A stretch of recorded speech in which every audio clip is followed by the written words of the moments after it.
Hola, soy Marian Rojas Estapé, psiquiatra y autora de Cómo hacer que te pasen cosas buenas. Vengo haciéndote preguntas a compartir contigo ideas sobre cómo cuidar nuestra mente.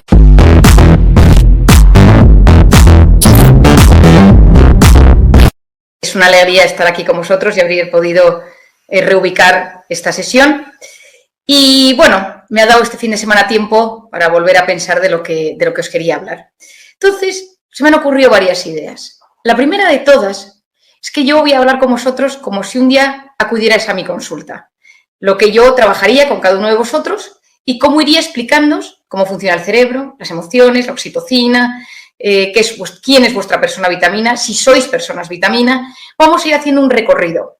Muchas de las cosas que vais a escuchar probablemente ya os suenen, porque yo ya llevo varios años dedicada a impartir mucho sobre estos temas y me encantará saber que algunas cosas diréis, esto yo ya me lo sé, esto ya me lo han dicho, de esto no para de hablar mi mujer, mi marido, mi hijo, porque tengo la suerte de que todos estos temas tan apasionantes en los que llevo metida muchos años, pues a la gente le ayudan a comprenderse mejor y a sentirse mejor en la vida.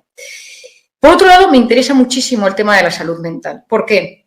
Porque nosotros nos encontramos en una sociedad que se enfoca más en arreglar los problemas que en prevenirlos. Es decir, hoy en día arreglamos las cosas con una pastilla, con una medicación, y la prevención, ¿dónde está? En la medicina general existe muchísima prevención. Existe prevención del cáncer de mama, del cáncer de próstata, del cáncer de colon, de la hipertensión, del colesterol. Pero no hay prevención de salud mental, hay muy poca. De hecho, gracias a la pandemia, de las pocas cosas buenas que ha tenido la pandemia, es que hemos empezado a hacerle un poquito de caso. Cuando en marzo de hace 2 años ya nos confinaron, recuerdo perfectamente, de pie, con mi padre y con mi hermana, mi padre psiquiatra, mi hermana psicóloga, decirnos en voz alta, Dios mío, las secuelas que esto va a tener. Y no éramos conscientes de las secuelas que esto ha tenido. Muchísima gente con problemas psicológicos a día de hoy. Los servicios de salud mental en España y en muchos países del primer mundo están colapsados por la cantidad de problemas que estamos teniendo debido a diferentes factores. La incertidumbre, el COVID en sí es muy depresivo y tiene un factor inflamatorio del que ahora hablaré. Hay personas que responden mejor y otras peor a las vacunas anímicamente hablando. Y todo esto ha generado que según las herramientas que traíamos de base respondemos mejor o peor. Hay una palabra que a mucha gente le genera urticaria porque durante muchos años estuvo de moda, que era la resiliencia. La resiliencia es la capacidad que tiene el ser humano para reponerse de un trauma y salir lo menos dolorido y lo menos herido de ello. Es como recomponerse. Boris Cyrulnik, que es la persona que más sabe de resiliencia, que os recomiendo, tiene un vídeo, de estos vídeos de Aprendemos Juntos, su vídeo de la resiliencia y educar a los hijos es maravilloso, o sea, no tiene desperdicio. Él explica, y es una cosa que en terapia vemos constantemente, y muchos sabréis que yo he trabajado con gente desfavorecida, con niñas violadas en el Bronx, en lugares con personas que sufren mucho y que tienen condiciones terribles. Sabemos que la mejor manera de salir o superar un trauma, una herida, una circunstancia adversa, tiene que ver con 3 factores. La primera, cómo era mi personalidad de base, es decir, cuáles eran mis herramientas, esto hablaré un poquito después. Cómo es mi personalidad con la que llego, lo mismo es que es una persona con buena autoestima que con mala autoestima, que es una persona que tengo rasgos impulsivos a ser una persona que soy más bien pacífica, que no me gusta el conflicto, que soy dependiente, que soy dramático. La segunda es la capacidad que yo tengo de comunicarme y expresar cómo me siento y que las personas lo reciban, por tema clave, la comunicación en pareja, en familia, cómo cuento, cómo me siento y cómo lo recibe la persona y cómo recibo los comentarios o las frases de las personas de mi entorno, la comunicación. Y la tercera, cómo me siento de querido en un momento malo, qué soporte afectivo existía en ese momento. La soledad en un momento traumático es un factor de riesgo para que ese trauma sea mucho más agudo que una persona que se ha sentido querida. Por ejemplo, yo esto lo he explicado muchas veces, cuando yo trabajo muchísimo con temas de abuso sexual, muchísimo, es uno de los temas que desgraciadamente pues más observo, pero es una de mis especialidades. Y uno de los temas que cuando yo hago prevención en temas de abuso sexual, siempre digo, cuando un familiar, cuando una persona cercana cuenta esto, lo primero es hacerle sentirse comprendida y querida o querido y no juzgar, porque de eso radica mucho de las consecuencias que esto tendrá en su vida. Por lo tanto, en mi opinión, la prevención para salir lo menos heridos posibles y dañados posibles de una pandemia, de una guerra, porque estamos en guerra, del COVID, de una circunstancia económica adversa, de una circunstancia familiar complicada. Todo eso depende de una serie de pilares de personalidad emocionales con los que yo voy a empezar la sesión de hoy. Yo siempre digo, y me parece clave, que en esta vida todos tenemos algo que superar. A veces es muy llamativo y otras veces es menos llamativo. Pero todos nosotros tenemos cosillas. Tenemos miedos, traumas, fobias, relaciones que no sabemos gestionar, heridas. A veces son más y a veces son menos conscientes. Pero tenemos algo. No conozco a nadie, absolutamente a nadie, que no esté librando una batalla en mayor o menor medida en un tema de su vida. Conozco a nadie. La gente, yo veo en mi consulta gente de todo tipo, clase y condición, desde el empresario, al abogado, al veterinario, a una persona que se dedica a temas de limpieza, estoy pensando, yo he visto a una señora que trabaja en una gasolinera, a un deportista de élite, a un deportista amateur. Es decir, no conozco a nadie que en sus circunstancias tenga una batalla que le haga sufrir más o menos. El tema es que a veces esas batallas son terribles y otras veces son cosas que están metidas en nuestra cabeza, pequeños temas que nos desestabilizan. Hay épocas buenas, donde estas batallas mentales o reales nos dejan un poco de lado, pero de repente vuelven, porque siempre vuelven. Lo segundo que me parece fundamental es que hay que entender que la gente puede ser que pida ayuda por un tema en concreto, es decir, yo voy a terapia porque tengo una depresión, yo voy a terapia porque tengo miedo a volar y por mi trabajo tengo que volar, yo voy a terapia porque tengo una relación tóxica con mi marido, con mi mujer, con mi hijo, con mi suegra, con mi suegro, es decir, uno pide ayuda. A veces uno viene a consulta, esto es una frase que he escuchado mucho en los últimos años, que viene y me dice, Marian, yo vengo porque todo me va bien, pero no soy feliz. Esto es una cosa clave. De hecho, en Encuentra tu persona vitamina le dedico un apartado a ello. ¿Qué sucede en la persona, en los cimientos de la personalidad de esa persona que tengo delante, para que a pesar de que todo le vaya bien económicamente, a nivel familiar, a nivel profesional, a nivel de salud, pero que nota que tiene una gran insatisfacción vital? Hablaremos también de ello. ¿Por qué? Porque para mí la felicidad no se define, se experimenta, pero la felicidad es la capacidad que uno tiene de disfrutar lo bueno y la capacidad que uno tiene de gestionar lo malo. Para mí eso es la clave de la vida. Es decir, que te llegue algo bueno, una comida con amigos, una buena noticia y que tú lo sepas disfrutar. No que estés, por ejemplo, estoy pensando tengo un paciente que tiene una empresa de catering y que se pasa organizando cada evento. Y el día del evento, cuando todo sale fenomenal, ya está pensando en el siguiente evento y no disfruta lo bien que está saliendo. Eso es un motivo de intoxicación para el organismo. Eso me enferma. Porque cuando yo no conecto de forma adecuada con lo bueno, mi organismo lo que detecta es que nunca hay motivos de disfrute, porque siempre hay que estar o vivir en estado de alerta por algo nuevo que puede surgir. Y por otro lado, la gestión de lo malo, que eso es lo difícil en la vida. Hay gente que ante lo malo tiene herramientas para gestionarlo y hay gente que ante lo malo se enferma, se bloquea, se irrita, se enfada, saca su peor versión. Y eso es la gestión del estrés. En ese camino donde nos tenemos que superar, el primer paso, la primera posada, el primer stop es ¿quién soy yo? Conocerme.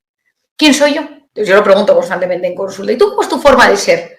Y me sucede más de una vez que la gente me dice, mira, María, esa pregunta es un poco complicada, o sea, ¿no? Y yo digo, oye, que vienes al psiquiatra, que no has venido al traumatólogo, es decir, que tu forma de ser la tenemos que aprender a gestionar, que tenemos que saber cómo te ves tú. Cuando a la gente le cuesta, le digo, si yo le preguntara esto a tu madre o a tu padre, a tu marido, a tu mujer, a tu hijo, a tu secretaria, a tu jefe, a tu compañero de despacho, ¿qué me dirían de ti? Y entonces uno empieza a hablar. Y entonces uno se va defendiendo. Mi madre dice que soy un desordenado, pero no es verdad. Mi mujer se queja de que estoy poco en casa, pero comparado con mis amigos soy el que más estoy. Y entonces ahí va saliendo el autoconcepto. Es decir, ¿cómo creo que soy yo? Primero está lo que los demás dicen de mí, luego lo que creo yo de mí, luego, ahora en un mundo de redes sociales, ¿qué imagen intento aparentar en las redes sociales? Hablaba hoy con un paciente que en sus redes sociales intenta, en su LinkedIn, siempre pone algo como cultureta, que me decía él, ¿no? Digo, es que yo creo que mis seguidores piensen que soy muy culto y entonces, pues ahora, el tema de Ucrania, sube como artículos, pues, del New York Times, de la BBC en inglés y hace un pequeño comentario porque le gusta que la gente piense que es más culto de lo que es, porque le gusta dar esa imagen. Bueno, pues esto es importante saberlo, porque muchas veces en nuestra vida no hay una buena coherencia entre lo que la gente piensa de mí, entre lo que yo soy, de verdad, o lo que yo creo que soy, lo que muestro en las redes sociales y luego la verdad, la esencia que uno tiene dentro. Esos fantasmas, esas luces y sombras que todos tenemos en nuestra vida, que muchas veces nos cuesta de verdad hacer un equilibrio correcto al respecto. ¿Qué pasa? Que si no existe un buen equilibrio en todo esto, yo me rompo. Es decir, si entre lo que yo muestro, entre lo que yo creo, entre lo que yo hago ver a mi familia, hay una distorsión, yo me voy a romper y esa conducta autodestructiva me va a hacer muchísimo daño. Y la siguiente pregunta que me tengo que hacer es, ¿quién soy yo en mi mejor versión? ¿Quién soy yo en mi mejor momento? ¿Cómo soy yo? Y entonces, pues salir, pues mira, yo cuando estoy bien soy cariñoso, soy generoso, tengo mucho más corazón, me vuelco con los niños, soy divertido. ¿O cuál es tu peor versión? ¿Quién es Pedro, Alberto, María, Rosa, enfadado? ¿Cómo se enfadan ellos? ¿Cómo se enfadan ellas? Es decir, ¿cómo sacan ese momento de agotamiento, de irritabilidad, de bloqueo, de timidez extrema, de pensamientos autodestructivos donde uno no se soporta ni a uno mismo? Y a mí me parece clave, porque en una sociedad donde están pasando constantemente tantas cosas, una de las claves para salir ileso de esto es conocerse, porque cuando uno se conoce, se siente aliviado. Y cuando uno se comprende también. Y en este último paso sobre mi conocimiento, yo a mis pacientes, y a vosotros os lo recomendaría si tenéis tiempo, podéis coger luego una hoja o mientras yo hablo, que es preguntarse qué es lo que yo llamo el esquema de personalidad. Y entonces os voy a dar un ejemplo. Imaginémonos que Rosa es una persona tímida, que le da muchas vueltas a las cosas y es muy sensible. Y entonces Rosa viene a mi consulta y me dice, mira, Marian, yo vengo porque llevo toda la vida con ansiedad, a veces tengo ataques de ansiedad, crisis de ansiedad, y luego tengo un problema de intestino, tengo muchos gases, a veces tengo colon irritable desde muchos años y tengo estreñimiento, a veces diarrea y no estoy bien. Entonces me he visto el digestivo, tomo probióticos, a veces me dan unas cosas para esto, toda la vida llevo mis pastillitas de la ansiedad por si acaso me da, pero hombre, esto me gustaría curármelo, ¿no? Entonces yo le digo a Rosa, vamos a ver, ¿tú cómo eres de forma de ser? Entonces volvemos, ¿no? Rosa me dice, pues yo soy sensible, le doy vueltas a las cosas y soy muy tímida.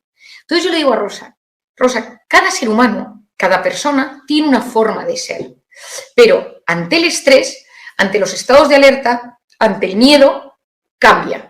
Y esto es una cosa súper importante. Es decir, Rosa en este caso, como es muy sensible, cuando está en un estado de alerta, se convierte en una persona vulnerable. Ahora estoy bien, ahora estoy mal, ahora estoy triste, ahora lloro. Ella, como es tímida, cuando está estresada, se bloquea. Cuando ella, que es una persona que le da muchas vueltas a las cosas, entra en modo alerta, entra en pensamientos rumiativos. No le debería haber dicho esto a mi jefe porque entonces esto ha pasado, entonces mi hijo. Y entonces uno entra y todo ser humano somatiza y tiene todo esto, estas emociones, tienen un impacto en su cuerpo y en su mente. Es decir, esa emoción va a generar un impacto en nuestra salud física y psicológica. Unos pueden ser migrañas, dolores de cuello, contracturas musculares, temblor en el párpado, que se nos duerma alguna parte del cuerpo, que se nos duerman las manos, problemas de gases intestinales, problemas de articulaciones. Es decir, es infinito, desde la migraña, pasando por problemas endocrinos, pasando por problemas de fertilidad. Es decir, todos nosotros, todos somatizamos en alguna parte del cuerpo. A veces es más visible y otras veces es menos visible, pero nuestro organismo nos manda una señal. Es decir, nuestro cuerpo nos avisa que algo está sucediendo. Por otro lado, tenemos la parte psicológica. Es decir, cuando yo estoy mal, cuando sale mi peor versión porque vivo en estado de alerta durante un tiempo, ¿qué sucede? Que me pongo irritable, que tengo fallos de memoria, que no duermo bien, que estoy triste, que tengo ataques de ansiedad, que tengo manías, que tengo tics, que todo lo que tengo malo se agudiza. Y entonces en este esquema de personalidad yo continúo diciendo, ¿y cuáles son tus factores de estrés? ¿Cuáles son los factores de estrés que te desestabilizan? Pues me desestabiliza mi suegra, me desestabiliza mi jefe, me desestabiliza mi hijo el pequeño, que es insoportable, me desestabiliza el desorden, me desestabiliza el tener síntomas físicos porque soy hipocondriaco. Entonces me noto un bulto aquí y estoy en el tumor y estoy en el funeral. Me desestabiliza ver que no tengo dinero en la cuenta corriente. Me desestabiliza ver la mediocridad de mis hijos. Me desestabiliza ver los problemas que suceden en España. Y a veces son cosas macros, a veces son micro, a veces son muy chiquitinas, pero son un factor de estrés para mí. Y esto me pasa al siguiente paso, que es comprender. Tras el conocimiento, paso a la comprensión, porque vuelvo a la frase, comprender es aliviar. ¿Y qué tengo que comprender? ¿Cómo funciona mi organismo? Nociones básicas. Pero si no tengo nociones básicas, no entiendo absolutamente nada de lo que me está sucediendo. En esas nociones básicas, mi principal personaje es el cortisol, el que espero que todos sepáis un poquito. Cortisol, hormona del estrés, se activa en momentos de alerta, hormona cíclica, por las noches es bajita, y tiene que ser bajita para que yo pueda dormir. A lo largo de la noche sube hasta las 8 de la mañana, que tiene su pico más alto y luego vuelve a bajar.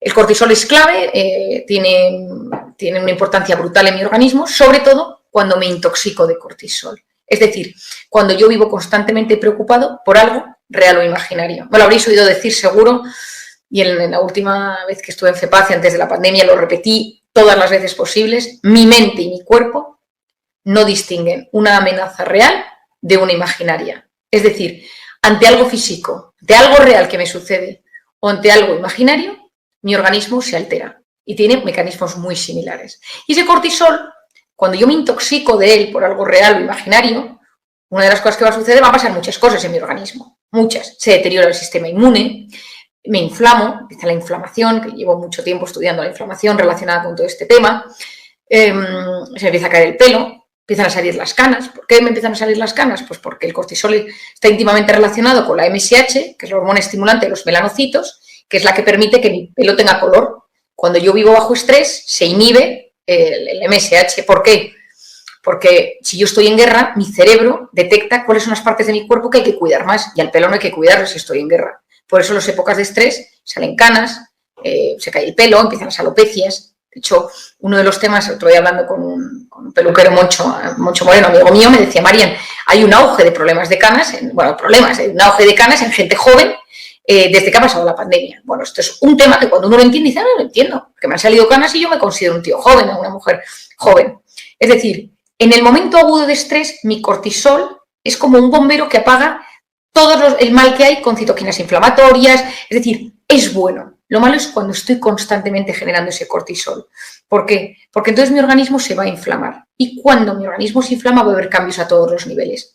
Al cortisol, por ejemplo, le encanta guardar todo lo que come como grasa, por si, por ejemplo, entras en hambruna o en guerra, para que tú tengas grasa para seguir trabajando. Por eso las épocas de estrés, alguno lo habrá notado, de repente empieza a tener grasa en la zona de la tripa, en la zona abdominal. De repente digo, bueno, tengo un pequeño flotador, no estoy gordo, pero gorda, y de repente me han salido pues un poco de grasa aquí. Esto es debido a estos estados de cortisol.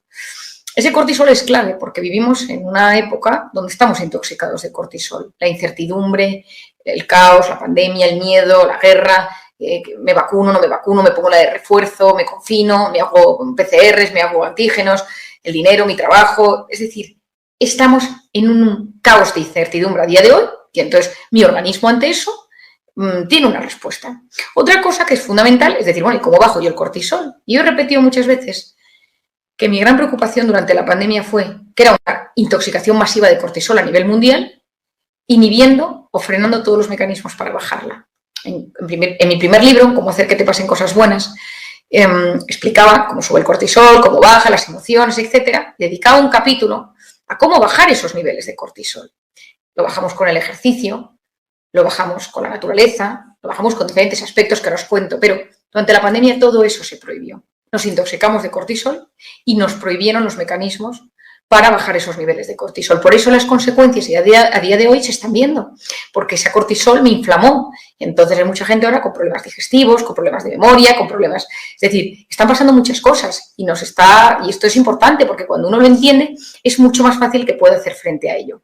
¿Cómo bajo ese cortisol? Primero con el deporte. Cada persona tiene sus propios mecanismos. Hay gente que le va bien el deporte por la mañana, hay gente que le va bien al mediodía y hay gente que le va bien por la noche. Es bueno conocernos porque hay gente que el deporte le activa demasiado y no consigue dormir. Entonces es interesante poder saber cuándo es mi mejor momento para hacer deporte.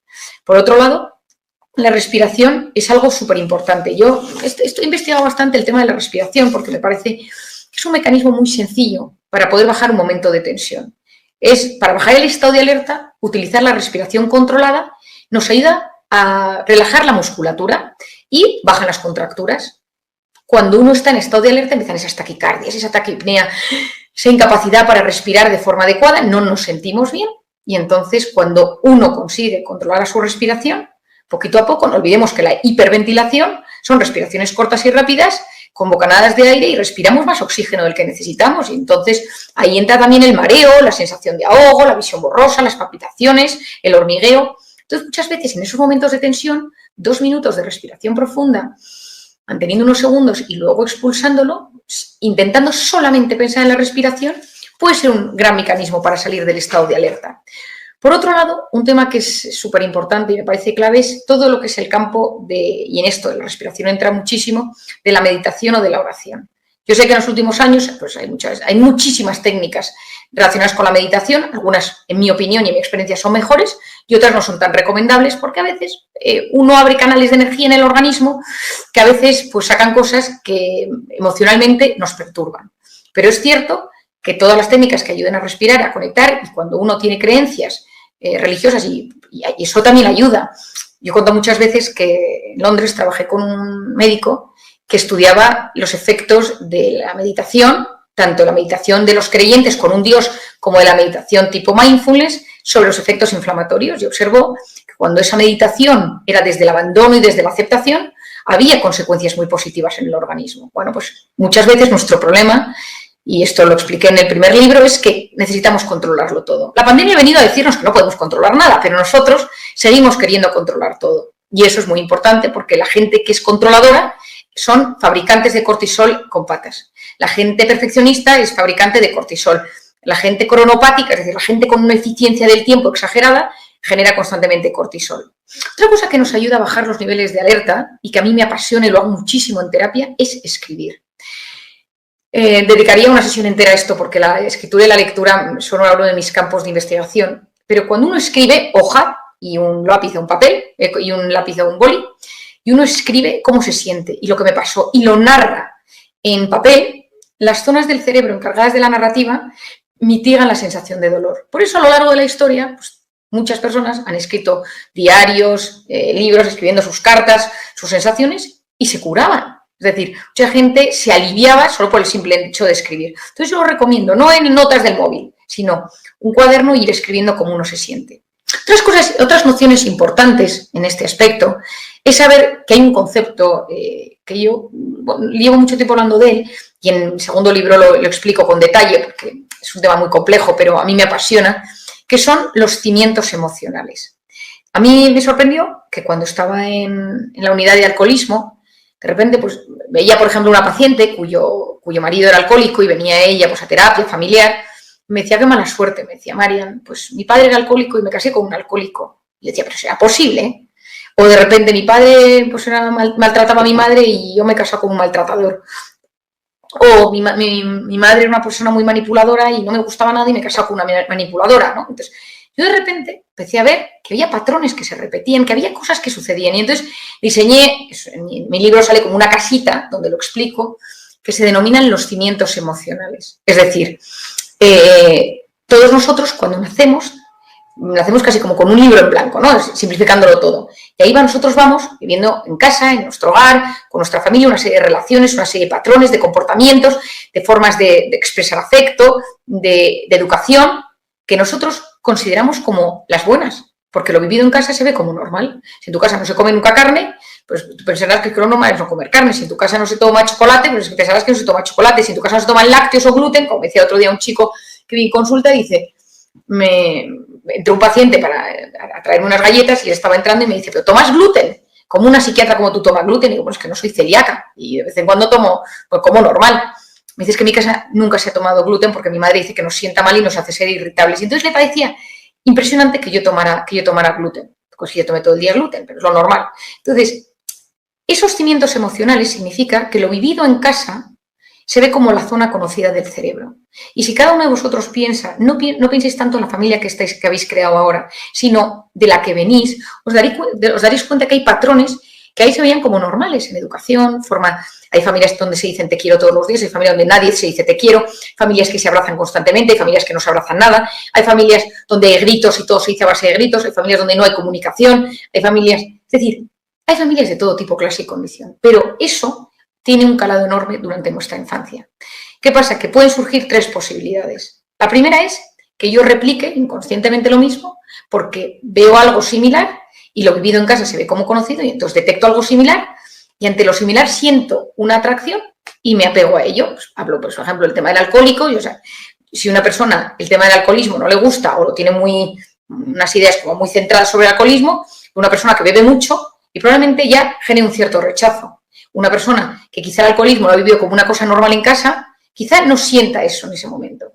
Cada uno de nosotros se va, por eso cuando hablé de tu personalidad también decía, porque hay gente que de primera siempre nos causa una cierta simpatía, una cierta sincronía, y hay gente que no.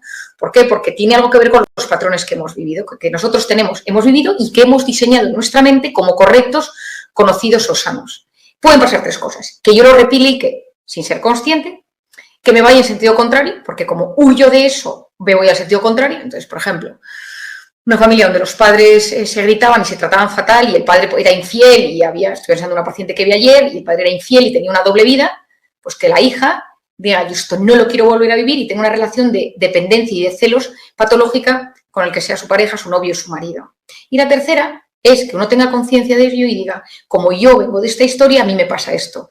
Como yo vengo de esta historia, de esta familia, de estos afectos, a veces esos cimientos emocionales luego se ven reforzados por una relación de pareja, por un novio, por un jefe, por una jefa, por una novia, es decir, todo ello va influyendo en esos cimientos, cómo se van haciendo. Pero claro, a mí me impresionaba muchísimo cuando yo veía en consulta gente que decía, es que esta persona no la soporto, no, y rechazos automáticos o vinculaciones afectivas demasiado sencillas. Y me di cuenta de esto. Entonces me parece muy interesante, tenéis más información en el libro, incluso en el podcast de este tema, porque me parece muy importante que uno diga, yo me quiero entender, o sea, yo quiero entender por qué me relaciono así ahora con mis hijos. Mis padres, uno puede decir, mis padres sean personas tan poco cariñosas que yo quise lo contrario, y con mis hijos soy súper cariñoso, pero me cuesta ser cariñoso con mi marido, con mi mujer. Mis padres eran personas pues que había mucha tensión en casa y yo lo que quiero es una familia donde todo se comunique y todo se hable, ¿no? Yo a todos mis pacientes les pregunto sobre esto y entonces, claro, conozco muy bien cómo esto influye en nuestra vida a la hora de elegir las personas de nuestro entorno, de nuestro trabajo, nuestra pareja, a la hora de educar a nuestros hijos, tiene mucha influencia. Otro tema fundamental en estas nociones, que me parece clave, es que cuando escribí el primer libro, yo siempre decía que la felicidad no es lo que nos pasa, sino cómo interpretamos lo que nos pasa. Es decir, hay un día que tu hijo suspende y ese día te sienta fatal, otro día suspende y te da igual, un día tu marido te pone una mala cara y ese día pues, te sienta fatal y otro día dices, mira, no pasa nada. Es decir, la misma realidad no siempre tiene el mismo impacto en nuestro corazón, en nuestra mente y en nuestro organismo, y por lo tanto en nuestro cortisol, en nuestro sistema de alerta, etc. Hay días que hay cosas que nos afectan mucho más y días que hay cosas que nos afectan mucho menos. Y eso depende de una serie de factores. El primero es el sistema de creencias. Todos nosotros tenemos unas ideas prefijadas sobre cómo debe ser el mundo, cómo quiero que me traten, cómo quiero que sean mis hijos, qué tipo de nota quiero que saquen, dónde quiero que estudien, cómo quiero que me vean en la empresa, qué imagen quiero dar a los demás, cuánto quiero cobrar. Es decir, todos nosotros, hasta el más tolerante y el que dice, no, a mí todo me da igual, no es verdad.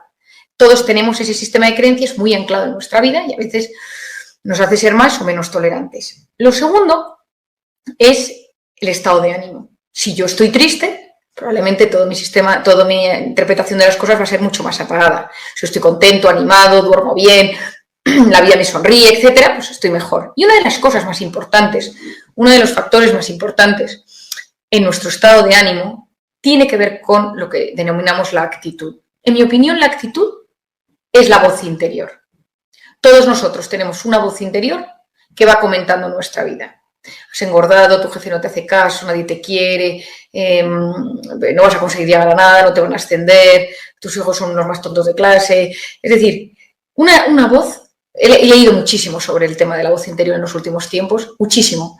¿Por qué? Porque yo repetía sin parar que nuestra voz interior sirva para apoyarnos y no para hundirnos. Cuidado con el autoboicot que nos lleva a fracasar antes de haber empezado algo. ¿Por qué? Porque hoy en día sabemos, científicamente demostrado, que la actitud previa a muchísimas circunstancias de nuestra vida influye de forma muy importante en el resultado. La actitud con la que yo llego al tratamiento de quimio, la actitud con la que yo llego a un examen, a una cita romántica, a una cita de trabajo, la que yo llego a un proyecto, a la presentación de resultados de mi empresa, a preparar una sorpresa. Es decir, la actitud modifica el riego de sangre en zonas de mi cerebro. A mejor actitud, mejor irrigación sanguínea.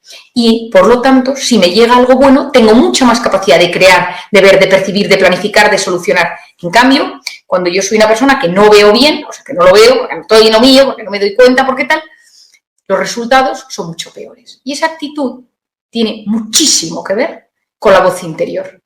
Todos nosotros tenemos esa voz interior.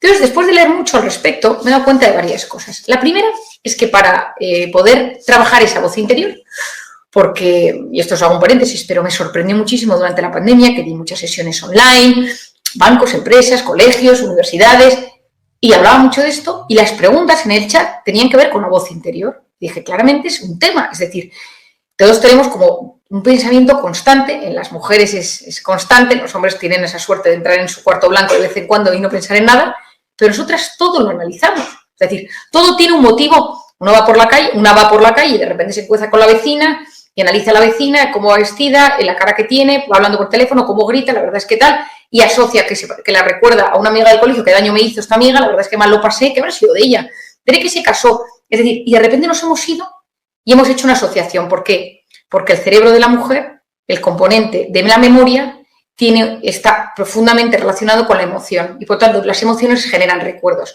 Y en los hombres eso está mucho más separado. Los hombres pueden ver una cosa y que no les recuerde a nada. Y no es un tema que no quieran, es que no es que es diferente su circuito neuronal.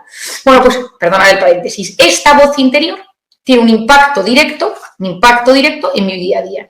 Entonces, estas navidades me he leído el libro de un psicólogo americano, Ethan Kross, que ha escrito un libro que se llama Cháchara.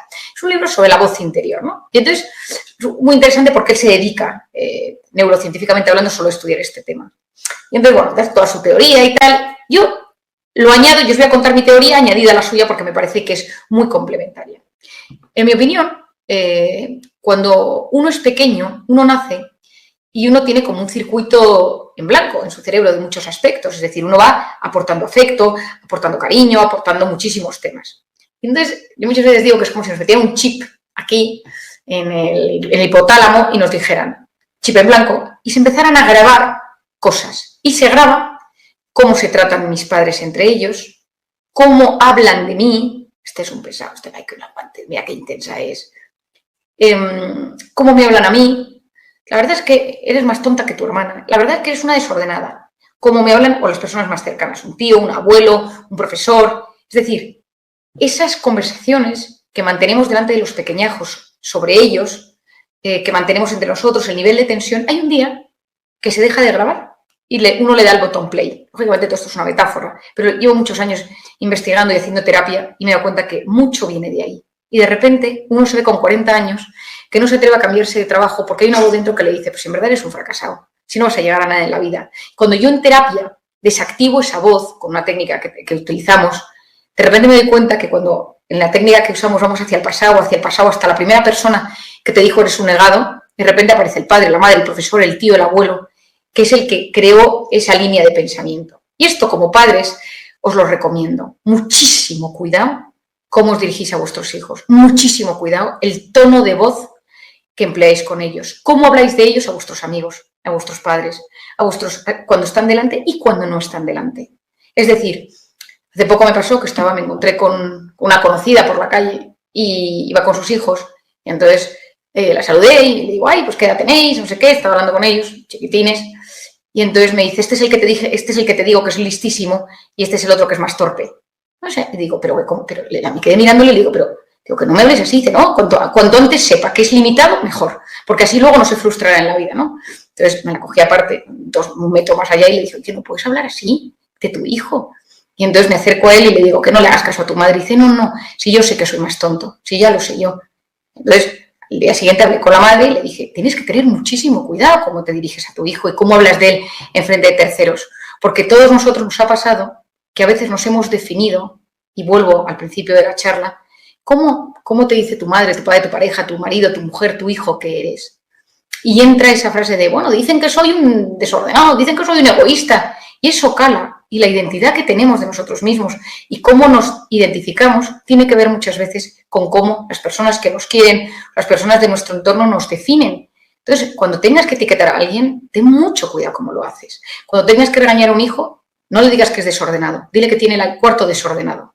No le hagas a él, no le etiquetes como una persona con un problema en el orden. Haz que él tenga la capacidad de ordenar un cuarto desordenado. Ese distanciamiento emocional, que es a donde voy, que es en el que habla también Ethan Kross en su libro, es lo que nos sana. Es decir, lo que no tiene que ser son cosas de yo soy así. Y él lo que utiliza, Ethan, en su terapia, y lo que recomienda, porque ha hecho imágenes en TACs, en resonancias magnéticas, es que cuando una persona de repente se está hablando mal y tiene un circuito cerebral negativo, no lo vas a conseguir, no puedes, esto no te va a pasar, tal, Marian deja de hablarte así, Gonzalo deja de hablarte así, Jesús deja de hablarte así, es decir, salte fuera, haz un distanciamiento emocional y háblate desde el tú, háblate desde no hagas esto. Os vais a notar, os animo a que lo hagáis hoy, mañana o pasado, que de repente vayáis por el coche y digáis, es que vaya día, tengo un trabajo que no me gusta nada y que digo, oye, ya vale de tratarte así de mal. Y uno se va a dar cuenta, te vas a dar cuenta cuando lo hagas, que de repente te deja de hacer tanto daño. Porque se ha visto que cuando uno deja de ser el yo y la identidad y el eje de su problema y se habla desde fuera, de repente uno se siente aliviado. Es un mecanismo que tiene el cerebro que me parece interesantísimo para aliviar momentos de angustia. El tercer paso, hablábamos de que me conozco, me comprendo, el tercer paso es el de la aceptación. Es decir, uno tiene que aceptar su historia, uno tiene que aceptar sus raíces, sus errores, sus fracasos. Esta mañana me decía una paciente, María, es que me equivoqué, me casé mal. Digo, pues ya, pero no te puedes fustigar toda la vida por haberte equivocado. O sea, a veces hay que aceptar los errores. De hecho, el psicólogo más importante, uno de los psicólogos más importantes a nivel mundial que habla sobre felicidad, Tal Ben-Shahar, que tiene una asignatura en Harvard solo dedicada a la felicidad, todo su discurso se centra en torno a aceptar el fracaso. Porque mi padre tiene una frase que me chifla, que dice, el fracaso enseña lo que el éxito oculta. En el fracaso nos descubrimos, en el fracaso sufrimos, en el fracaso conectamos con el sufrimiento de los demás. Muchas veces en el fracaso salimos de ese ombliguismo y nos damos cuenta de que los demás pues, son dignos también de sufrimiento. El éxito es un gran impostor. El éxito nos enseña que todo va bien y nos aleja muchas veces del corazón de las personas que nos rodean. A veces hay que sufrir. ¿Cuánta gente en mi consulta me ha dicho? Le debo la vida al cáncer. Gracias al cáncer conseguí acercarme a mi marido, reconciliarme con mi pasado, recuperar la ilusión por la vida. Es decir, a veces la vida, esos fracasos, esas derrotas, esos dolores, esos sufrimientos, vistos con perspectiva, en el momento es casi imposible verlo, tienen un sentido. Otras veces el sufrimiento es tan horroroso que uno no ve el sentido. En esta tierra no lo tiene y uno dice, bueno, alguien me lo explicará en algún momento por qué a mí me tuvo que pasar esto. Pero tenemos que aceptar que hay que fracasar muchas veces para llegar al éxito. No conozco a nadie, me encantan los deportes, no conozco a ningún deportista de élite que haya logrado los grandes éxitos sin haberle echado horas y horas y horas y horas y haberle ido bien y mal y mal y mal y bien. Todos conocemos el perfil de Rafa Nadal, que para mí es un personaje súper importante en todo esto. Rafa Nadal lo que más ha trabajado es su voz interior. Es decir, cuando en el partido famoso, en el final del último Grand Slam, él va perdiendo a 2 sets con 2 juegos, él lo que hace es cambiar la forma en la que se habla. Y eso lo sabe hacer muy bien. Y seguro que lo habéis visto en alguno de sus partidos que de repente dice, vamos, Rafa. Es decir, se habla desde fuera. Él no creo que sepa quién es Ethan Kroos, pero algún día pues, se lo explicaré para que entienda por qué en ese momento tiene tanta fuerza de distanciarse y de emocionalmente y ponerse en marcha otra vez. Por lo tanto, es importantísimo aceptar que a veces nos equivocamos, perdonarnos. A veces somos nuestros peores verdugos, no nos permitimos, ¿no? La culpa, no tenía que haber hecho, no soy buena madre, no soy buen padre, no trabajo lo suficiente. A veces tenemos unos niveles de exigencia extremadamente altos, a veces nos culpamos por haber sido mediocres en algún momento de la vida, por no haber estado presentes en momentos clave en la educación de nuestros hijos, por haber descuidado la relación de pareja, por no haber seguido formándonos. Cuidado con la culpa, porque la culpa es venenosa. Conozco pocas cosas en esta vida más venenosas que la culpa. Hacen un daño, intoxican el organismo y pueden llegar a enfermarnos. Y luego me parece que, y es una cosa que me gusta mucho explicar, que en esta vida todos nosotros tenemos que utilizar más la pasión. Es decir, la pasión es poner el corazón en lo que uno hace. Elizabeth Kubler-Ross es una enfermera que se dedicó a preguntar a toda la gente antes de morir, una enfermera que ha hecho muchos estudios con pacientes que están a punto de morir, hizo un estudio preguntándoles de qué se arrepentían. Y entonces ella tiene un libro maravilloso en el que habla muchísimo de este tema y una de las frases, la frase más repetida es debería haberme arriesgado más, debería habérmela jugado más. Es decir, muchas veces en esta vida el miedo a perder nos pierde. El miedo a fracasar nos pierde. El miedo a no triunfar nos pierde. Y para mí es clave. Es decir, a veces hay que tener una cierta valentía para dar un vuelco a nuestra vida. Y claro, ¿qué pasa? Que en nuestra vida tenemos 2 formas de conectar con la realidad. Una es el modo alerta, el modo cortisol, el modo miedo, el modo incertidumbre, el modo irritabilidad. Y en ese modo vivo en supervivencia. No pienso, no razono.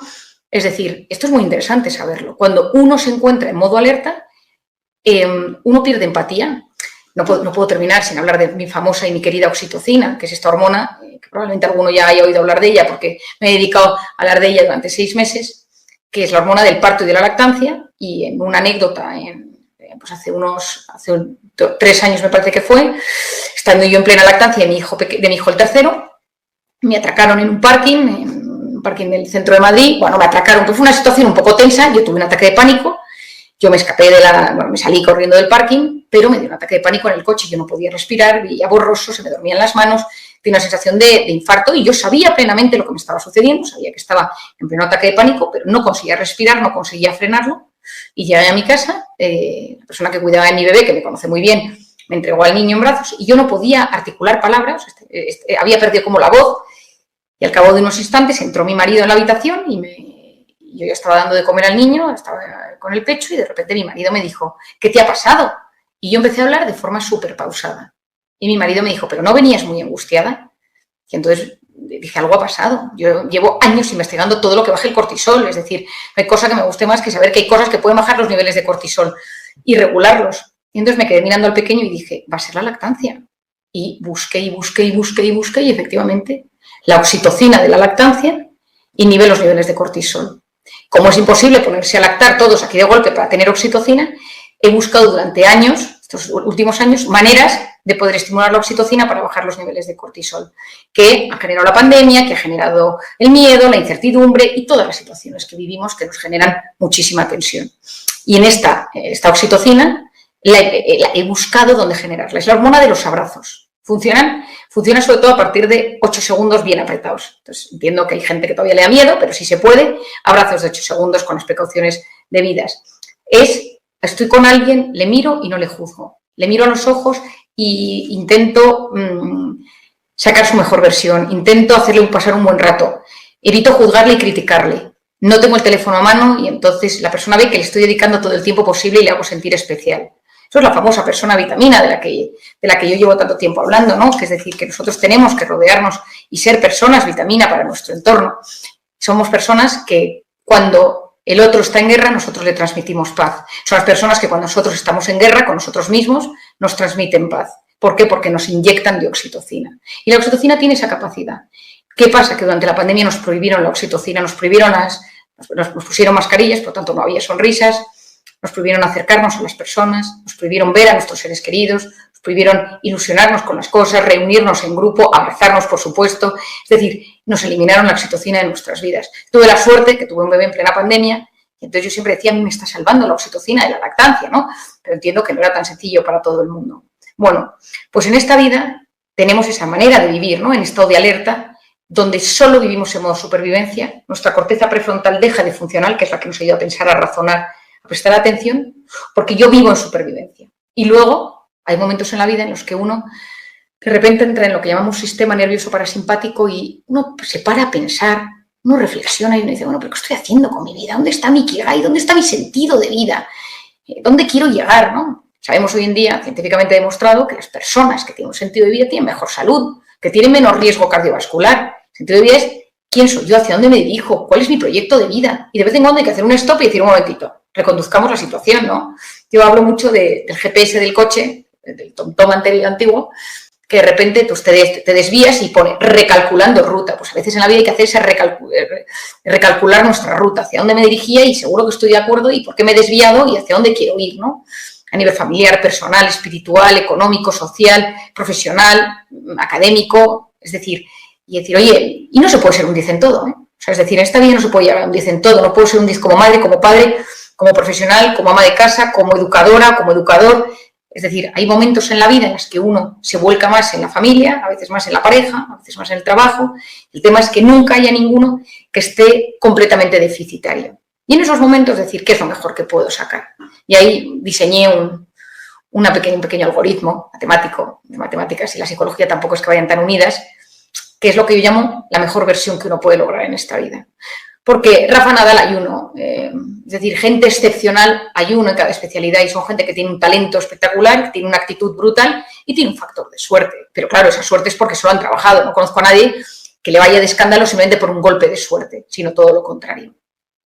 Y en esa ecuación tenemos los conocimientos, es decir, lectura en papel, muchísimo mejor, lectura, pues estudiar, formarse, saber, es decir, ejercitar la memoria. Pocas cosas generan más autoestima en esta vida que estar hablando con alguien y acordarte del nombre de su tercer hijo que estuvo malito y preguntarle cómo está Antonio, tu hijo, qué pasó con tu suegra que tenía Alzheimer, ¿no? Y que de repente notas que te acuerdas de las cosas. Esa parte del conocimiento es cuido mi cabeza. En una sociedad que cada vez fomenta menos la memoria, que parece que todo está en Wikipedia, cuando uno tiene esa capacidad de recordar, de asociar datos, de leer, de enterarse, de hacer una narrativa, la cabeza funciona muchísimo mejor. Los conocimientos más la voluntad.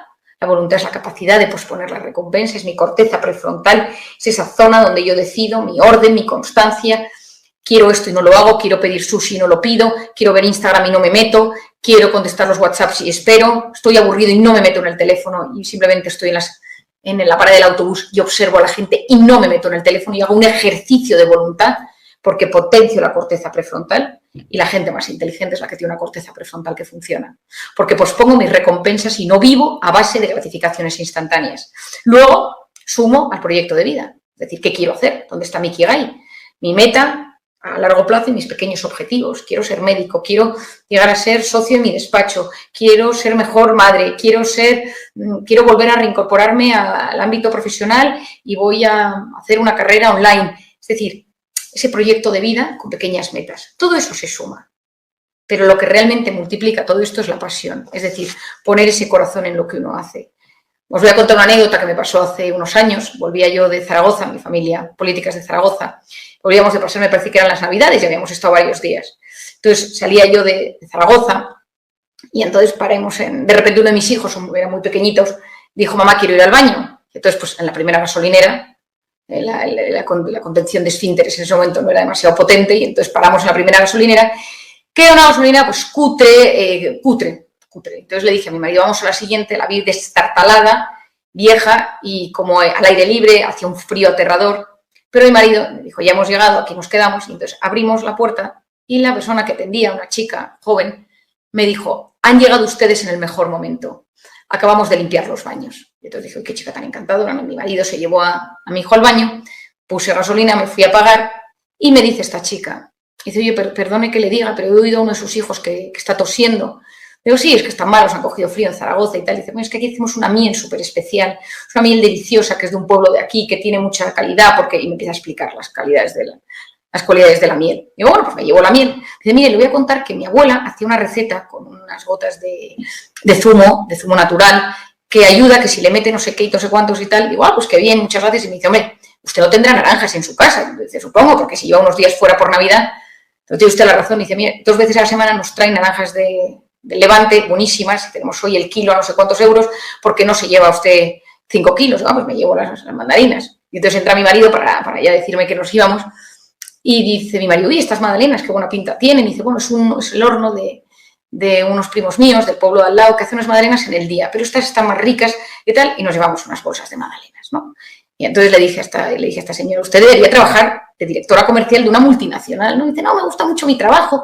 La verdad es que están muy contentos mis jefes porque han incrementado mucho las ventas. No me extraña, o sea, cualquiera que me esté escuchando quiere contratar a esta señora, esta chica, ¿no? Es decir, cuando alguien pone pasión en lo que hace, las cosas cambian. Y al final, ¿a quién le compramos un coche? ¿A quién le compramos un móvil? ¿A quién le compramos la casa? ¿A quién le compramos un libro? Al que te atiende mejor. A igualdad de condiciones, a la persona que te genera esa oxitocina, a la persona que activa esa sensación de bienestar dentro de tu organismo. Esa es la persona que consigue que saques lo mejor que llevas dentro.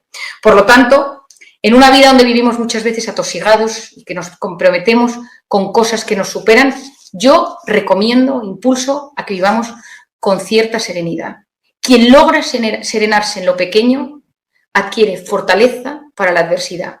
Por lo tanto, no nos olvidemos, como decía Kant, que lo bello encanta, pero lo sublime conmueve. Lo bello está fuera de nosotros, lo sublime está dentro de nosotros. Que no tengamos miedo a ser personas vitamina, a inyectar de oxitocina a los que nos rodean, a ser conscientes de cómo somos, a intentar comprender nuestra historia para así llegar a nuestra mejor versión en esta vida. Si te gustó, dale pulgar arriba y comparte. Suscríbete a nuestro canal, por favor. Muchas gracias.